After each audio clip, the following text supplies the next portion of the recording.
Hello friends. In previous video, we already started about our sixth chapter from physics, that is superposition of waves, and this one is your part sixth. In previous part, we have seen the vibrations of air column at pipe at open at both ends and open at one end, or let us say close at one end. Now, in this video, we are going to see the practical determination of end correction. Yesterday I have told you, in previous video I have told you that what is end correction, how to find out the end correction, and formula for end correction is 0.3 d. D is nothing but the diameter of the resonating tube. ती जी resonance tube आहे तिचे diameter किती घेणार आहोत आपण, inner diameter म्हणूया small D, and formula आहे E is equals to 0.3 D. Now, to find out the practical determination here, I have seen, let us see velocity for a pipe open at both ends. We already studied this formula, V is equals to twice N1 L1, or V is equals to twice N2 L2. So I can write twice N1 L1 is equals to twice N2 L2. If I cancel 2 from both the sides, then N1 L1 is equals to N2 L2. What is L1? L1 is nothing but the corrected length, that small L1 plus 2 times end correction. Why 2 times end correction? Because pipe is open at both the ends, so end correction from each side. From first side it is E, and again from another side is E. So we can write here twice of E is equals to N2, and value of L2 is nothing but small L2 plus twice E again. So if I multiply N1 to the bracket and N2 in the bracket, so left hand side here N1 L1 plus N1 2 times E, so twice N1 E. Same from right side, that N2 L2 plus 2 times N2 into E. If I solve this one, that if I take twice N2 to this side, so twice N2 either या साईडला आलेला, या साईडला म्हणजे left hand साईडला, then if I take twice common, 2 common घेतोय, E common काढतोय, what remains N1 minus N2. So if I, what is our aim? To find out the end correction. So end correction is equals to N2 L2, N2 L2, N1 L1 to the right hand side. So this term is plus. After coming to the right hand side, it becomes minus. So minus N1 L1. 2 आपण common घेतलेला आहे left side ने, इकडे multiply या बाजूला आल्यानंतर तो काय होईल, डिवाइड होईल, and N1 minus N2 again divide होईल.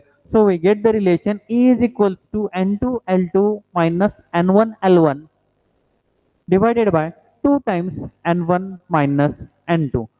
Or we can write this term N1 L1 minus N2 L2 divided by 2 times N2 minus N1.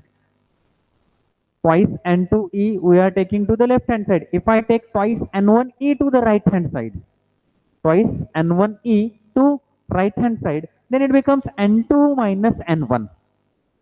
N2 L2 to the left hand side. So N1 L1 minus N2 L2 divided by 2 times N2 minus N1.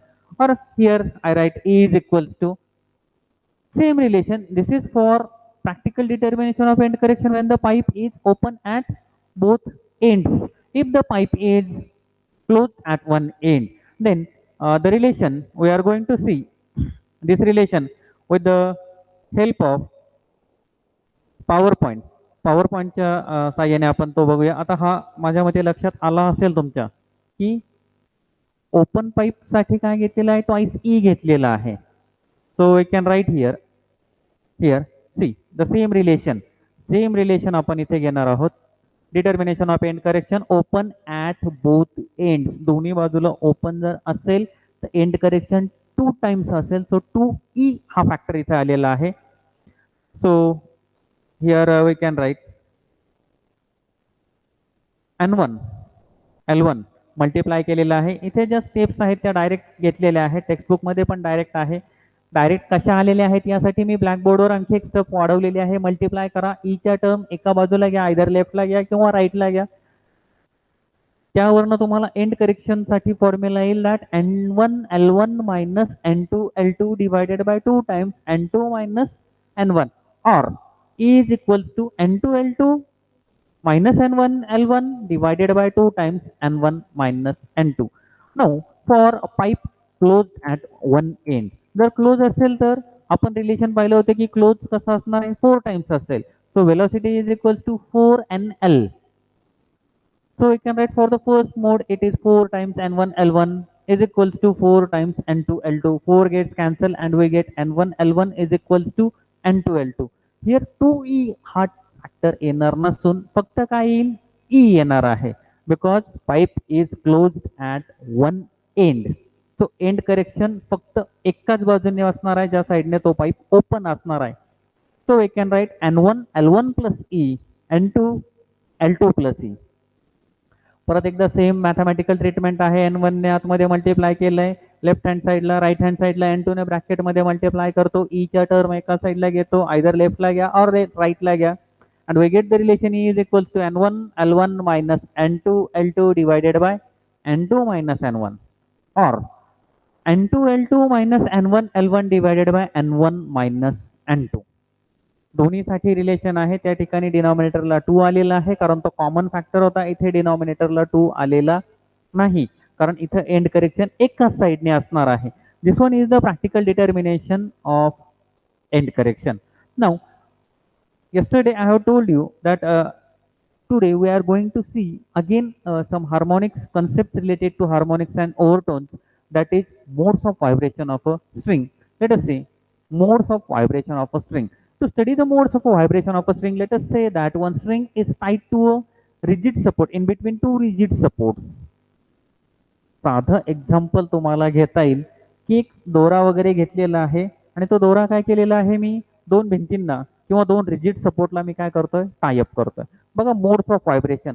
First time मी काय केलंय, सेंटरला पकडला आणि release केलेला आहे, string release केलेली आहे. रिलीज केल्याबरोबर काय होईल, या प्रकारे एक लूप तुम्हाला दिसेल. This is nothing but your first harmonic or let us say first mode, where L is equals to lambda by 2. Lambda by 2 कसा आलेला आहे हेही मी काल तुम्हाला सांगितलंय ओपन पाईप आणि क्लोज पाईप स्टडी करताना. एक लूप असेल तर लॅम्बडा बाय 2 आपण घेणार आहोत. त्यानंतर सेकंड केसमध्ये, सेकंड मोडमध्ये काय झालेलं आहे, बरोबर या प्रकारे आपण रिलीज केलेले आहे. आपल्याला किती लूप्स बघायला मिळतात इथे, 2 loops are there. So 2 loops म्हणजे wavelength of the wave. So second harmonic for the second mode L is equals to lambda 1. आणि इन थर्ड मोड, तिसऱ्या मोड मध्ये किती लूप्स दिसत आहेत, 3 लूप्स दिसत आहेत. सो लॅम्बडा बाय 2 च्या 3 loops. So we can say that 3 lambda by 2 or here 3 lambda 2 by 2. Let us say one by one. बघा पहिल्या केसमध्ये काय केलेलं आहे, if the string is plug at the center. मी सुरुवातीला सांगितलं स्ट्रिंग काय केली आपण, सेंटरला पकडली आणि रिलीज केलेली आहे.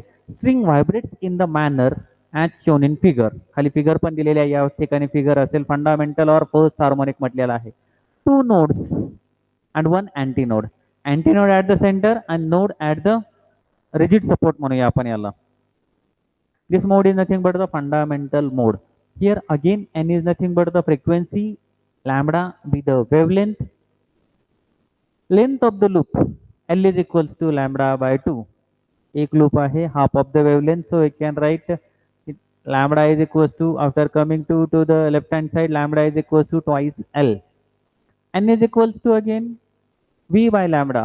11th relation V is equals to n lambda असेल, then n is equals to V by lambda घेतलेला आहे. Here velocity is equals to square root T upon M, where T is nothing but tension and M is nothing but linear density or let us say mass per unit length. वेलोसिटीचा हा formula आहे. तो वेलोसिटीचा formula मी substitute करतोय. V is equals to square root T upon M, lambda is equals to 2L. So lambda is equals to 2L substitute केलेला आहे and we get the relation for fundamental frequency when the modes of a string, that is fundamental mode, first mode, n is equals to, frequency is equals to 1 upon 2L. square root T upon M. L length, T tension, M mass per unit length. This is the lowest frequency, so or a fundamental frequency, so we call it as a first harmonic. Remember the concept again, first harmonic. Fundamental frequency with its integral multiple is called as harmonic. Fundamental frequency with its. So fundamental frequency म्हटल्यानंतर पहिलीच आहे, so we say that it is nothing but the first harmonic. Coming to the second mode here, sorry, second mode. If the string vibrates between 2 points to form 2 loops in the manner as shown in figure, इथे 2 loops दिसत आहेत. 3 nodes and 2 antinodes are here. So 2 loops म्हटल्यानंतर काय येणार आहे? L is equals to lambda. Ignore this one, lambda 2 घेतलेला आहे इथे फिगर मध्ये. We are going to consider lambda 1 घेतलेला आहे मी इथे घेताना. L is equals to lambda 1. तुमच्या टेक्स्टबुक मध्ये lambda 1 आहे. So फर्स्ट फ्रिक्वेन्सी, फर्स्ट मोड साठी फ्रिक्वेन्सी घेतली n1 आणि वेवलेंथ ऑफ द वेव घेतलेली आहे आपण lambda 1. So n1 is equals to v by lambda 1. Again v is equals to square root t by m. If I substitute the value of a lambda, then L multiply divided by 2. काय केलं इथे बघा, लगेच लक्षात येईल तुमच्या. n1 is equals to v by lambda, बरोबर. v ची व्हॅल्यू किती आहे? Square root t by m, बरोबर. लॅम्बडा 1 किती आहे? L. मग हा 2 कुठनं घेतला, का घेतला? I multiplied numerator by 2 and denominator by 2. For what purpose? For what purpose साठी मला रिझन जर द्यायचं असेल तर remember the fundamental frequency is 1 upon 2L. Here 2 आहे बघा, 2L square root T by M. So if I substitute this value here, square root T upon 2L, हा जो आहे square root T by M आणि हा 2L. Instead of this one, if I substitute n, that is fundamental frequency, so we get n1 is equals to 2n. This is the next mode, so we say that it is nothing but the second harmonic and first overtone. This frequency, twice of the fundamental frequency, is so called as the second harmonic. It is the first frequency after the fundamental frequency, so called as the first overtone. मला असं वाटतं आता harmonic आणि ओव्हरटोनच्या concept तुमच्या clear झालेल्या असतील. Then आपण next third मोड कडे जाऊया. थर्ड मोड साठी काय घेतलेलं आहे बघा, इथे घेताना किती आहेत? 4 नोड्स अँड 3 अँटीनोड्स. 4 नोड्स आणि 3 अँटीनोड्स. इतकं लक्षात ठेवण्यापेक्षा किती लूप्स दिसत आहेत आपल्याला? 3 लूप्स. एक लूप म्हणजे किती? Lambda by 2. 3 लूप म्हणजे किती? 3 lambda by 2. So we can write length of the loop lambda by 2 is equal to twice L upon 3. हा कसा आलेला आहे? हा कसा आलेला आहे हा समजण्यासाठी तुम्हाला लक्षात यायला पाहिजे की किती लूप्स आहेत. So L is equal to 3 lambda by 2. इथे लक्षात येईल L is equal to 3 lambda by 2. हा 3 या बाजूला घेतलेला आहे, 3 लॅम्बडा बाय 2. आणि पुढच्या स्टेप मध्ये हा 2 पण या साईडला घेतलेला आहे, लेफ्ट हँड साईडला. 2 इकडे डिनॉमिनेटरला आहे. After coming to the left hand side, it goes to the numerator and we get the value of wavelength of the wave for this mode, that is lambda by 2 is equal to twice L upon 3. हा 2L upon 3 घेतलेला आहे आपण. Again the same formula, n2 is equal to 3 by lambda 2. n2 frequency आहे या मोड साठीची, lambda 2 wavelength आहे या मोड साठीची, वेवलेंथ ऑफ द वेव म्हणूया आपण याला.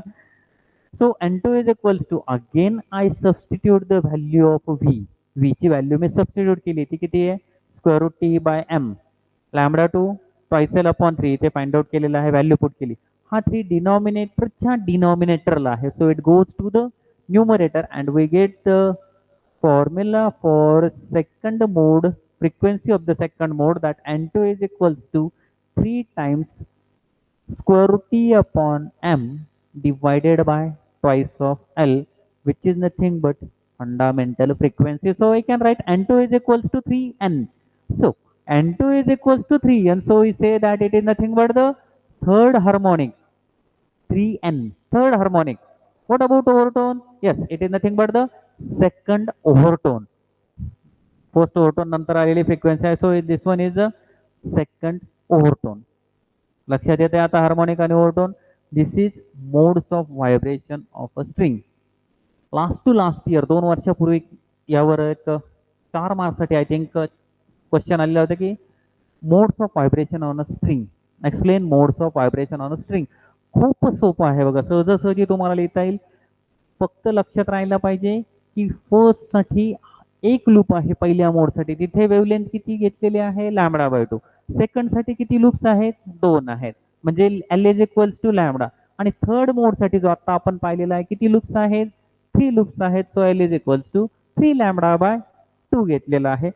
आणि सबस्टिट्यूट करायचं कोणत्या फॉर्म्युल्यामध्ये, N is equals to V/λ, V√T/m घेतलेला आहे. यावरूनच आपल्याला एक कन्क्लुजन घेतलेले आहेत की फ्रिक्वेन्सी ऑफ पीथ ओव्हरटोन. पीथ म्हटल्यानंतर आपण जर काढलं आत्ताचं सेकंड ओव्हरटोनची फ्रिक्वेन्सी जर काढली तर 3n आहे. मग थर्ड ओव्हरटोनची फ्रिक्वेन्सी काढली तर मग 3 + 1 दॅट इज 4n, म्हणजे 1 ने पुढे आहे. Modes of vibration of a string gives frequency n, 2n, 3n, 4n, 5n and so on. Hence it is concluded that stretched string vibrates with all harmonics. All म्हटल्यानंतर लक्षात ठेवा odd as well as even. Question असाही विचारतात, मी कालही सांगितलं होतं की show that all harmonics are present with stretched string. Stretch string vibrates with mode, show that all harmonics are present. या प्रकारचा क्वेश्चन विचारला तर तुम्हाला 3 मोड लिहायचे आणि त्यावरनं हे कन्क्लुजन लिहायचं आहे की ऑल हार्मोनिक्स म्हणजे ऑड पण आहेत आणि इवन पण आहेत, म्हणून आपण असं म्हणू शकतो की ऑल हार्मोनिक्स आर प्रेझेंट. या फॉर्म्युल्यावरनं, या म्हणजे कोणता फॉर्म्युला आहे बघा, मी थोडंसं मागं जातो आणि फंडामेंटल फ्रिक्वेन्सीचा जो फॉर्म्युला आहे N is equals to 1/2L√T/m. या फॉर्म्युल्यावरनं काही लॉज घेतलेले आहेत, लॉज ऑफ व्हायब्रेटिंग स्ट्रिंग. तो फॉर्म्युला लक्षात ठेवा. N इज इक्वल्स टू, लागलं तर मी ब्लॅकबोर्डवर लिहितो बघा, तुमच्या लक्षात येईल. N is equals to square root, N is equals to 1/2L.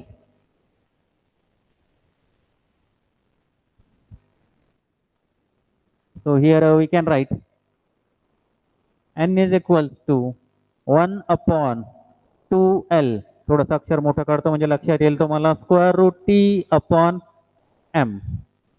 या फॉर्म्युल्यावरनं हे लॉज घेतलेले आहेत, लॉज ऑफ व्हायब्रेटिंग स्ट्रिंग्स. यामधला फर्स्ट आहे law of length. Law of length काय सांगतोय, the fundamental frequency of vibration, the fundamental frequency of vibration कशाची, of a stretch string is inversely proportional to length if tension and linear density are constant. Here, if you remember this formula, then you can write all the statements of the laws of vibrating string. See here, in first law, this is constant, √T/m. If T is constant, linear density, that is mass per unit length, is constant. So we write that N is inversely proportional to L.